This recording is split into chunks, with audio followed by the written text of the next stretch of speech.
All right, hello everyone. Look what came in today, the brand new Netgear CM2000 2.5 gig internet modem, meaning it has a 2.5 gig port, backwards compatible with 1000 base T. It's a cable modem, pretty basic.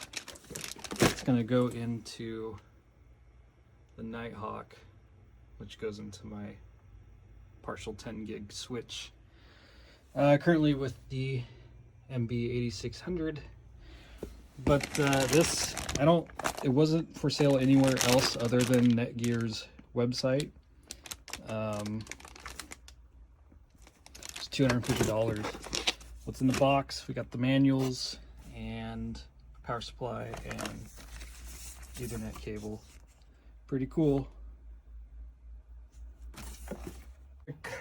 It's a nice modem. It's got it's basic, but it's just nice. It feels nice. Gonna power it up.